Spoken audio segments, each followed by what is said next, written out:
phật dài xa xe kanun nahi lo min na chua grose kanei luber mangai na bo pecheila ahen so longe imangai nebo kasong song hian phật che anwa ka eng kim hi ita ani ka mangai che ka pangai che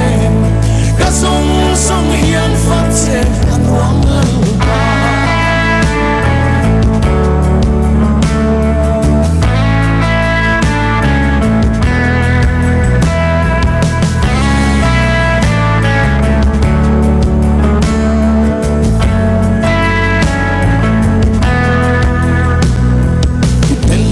chuan hing ma alu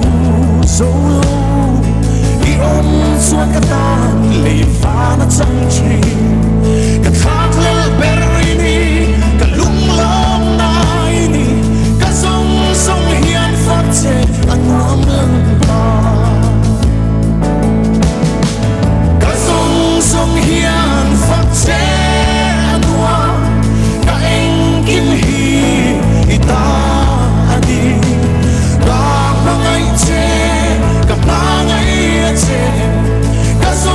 song hian phật che anuam lang ba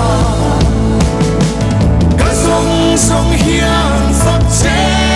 anuam ka eng kim hi ita ani ka mangai che ka pangai che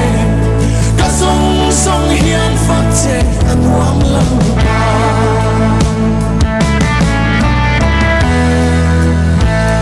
Hallelujah lalpa ro viro se kalome